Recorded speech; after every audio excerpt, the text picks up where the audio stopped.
Hello everyone, welcome to Pratham Test Prep. My name is Vidhi G. Gupta and I'm here again with one more video on speed mathematics. I hope you have seen my previous video on speed mathematics and you are also liking it. So today we are going to do one more video on speed mathematics. Again a short trick but a very useful and a very interesting trick it is.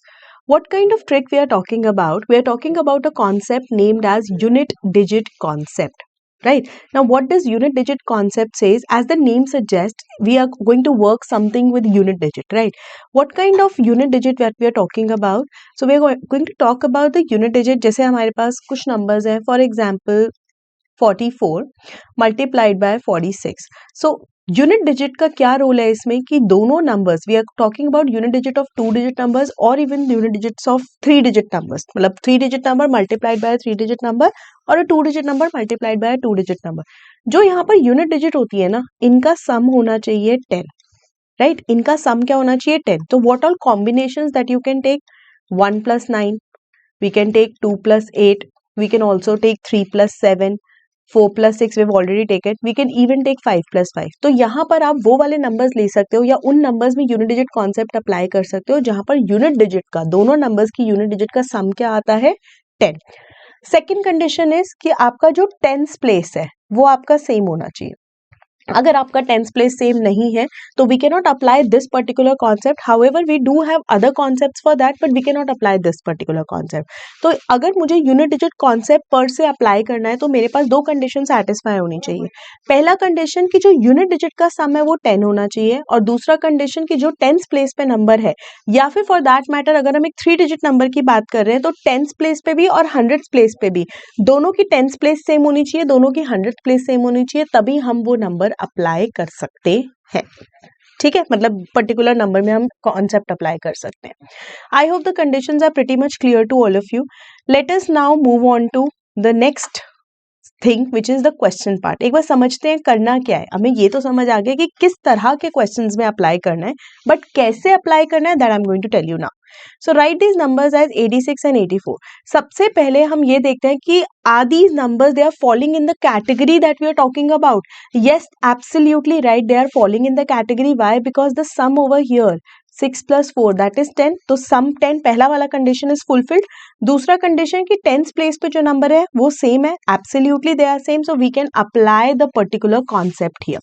अब बात करते हैं concept में करना क्या है बहुत छोटी सी चीज है क्या करना है आपने 6 और 4 दो दोनों की यूनिट डिजिट है उसको मल्टीप्लाई कर दीजिए which is 6 × 4 that comes out to be 24 remember one thing कि यहाँ पर नीचे जो आप मल्टीप्लाई करके रखते हो यहाँ पर हमेशा एक 2 डिजिट नंबर लिखना है यहाँ पर हमेशा एक 2 डिजिट नंबर लिखना है सपोज यहाँ पर अगर सिंगल डिजिट आता है तो आप उसको 09 या 0 समथिंग करके लिखोगे लेकिन हमेशा 2 डिजिट नंबर आपको लिखना है second condition is look at your tens place which is what 8 you need to multiply 8 with the next natural number 8 के बाद क्या आता है काउंटिंग में 9 so multiply 8 with 9 which is 72 so my final answer is 7224 तो इसके लिए मुझे इतना सब लिखने की जरूरत नहीं है अगर आपने देखा होगा ये कैलकुलेशंस आप ओरली कर सकते हो राइट मैं एक क्वेश्चन और आपको कैलकुलेशन बेस कराती हूँ थर्ड क्वेश्चन आप ओरली करके देखिएगा क्या ये हो पा रहा है आपसे so let's see that now we have second question here second question में just look at the numbers 91 and 99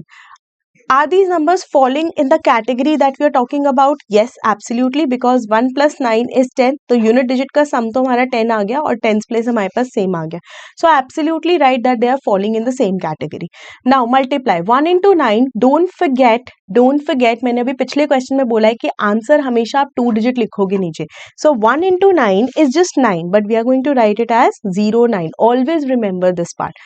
tenth place पे हमारे पास क्या है 9 है 9 के बाद हमारे पास नेक्स्ट नेचुरल नंबर क्या आता है काउंटिंग में 10 तो 9 × 10 is 90 my answer is 9009 is it that difficult no it's very simple right it is very simple you can do it orally can we try doing it orally we can try doing it orally so अगर मेरे पास ये number है 57 and 53 let's just do it orally I am not doing anything हमारे पास unit digit है 7 and 3 falling in the same category 7 × 3 is what 21 then on the left hand side that is the tens place we have a number 5 5 के बाद क्या आता है 6 5 multiplied by 6 is 30. So my final answer is what? 30 from here and 20 from 1 from here. So total is 3021. So mentally you can do it very easily. 7 into 3, that is 21. 5 into 6, that is 30. And my answer is 3021, right? So this can apply to all these numbers or all the numbers of the form where the unit digit is 10 and the other number is the tens place is same. However, you can apply the same rule in the 3-digit number as well. अगर आप चाहते हो तो आप कर सकते हो. जैसे अगर आपके पास 112 और 118 हुआ, ठीक है, मैंने कंडीशन क्या बोला था, यहाँ पर सम 10 होना चाहिए, tens place and hundreds place same होनी चाहिए, ठीक है. It can be like this also, like 122 and 128. मतलब ये 1 and 2 ऊपर है तो 1 and 2 ही नीचे होना चाहिए. Can apply the same rule. 8 into 2 is 16.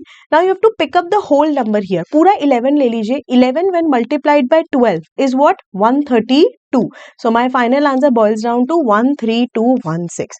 Can be applied to a 4-digit number, can be applied to a 5-digit number, but हम recommend करते हैं कि आप इसको इतना लंबा ना लेके जाएं. Max to max आप इसको 3-digit number तक ही apply करें, क्योंकि for 4-digit numbers and 5-digit numbers we do have much better rules for that. Right. I hope this particular speed mathematics trick is very much clear to you all, and this will be like very, very useful in your exams. Right. So thank you so much for watching my video, and wait for my next video then. Thank you.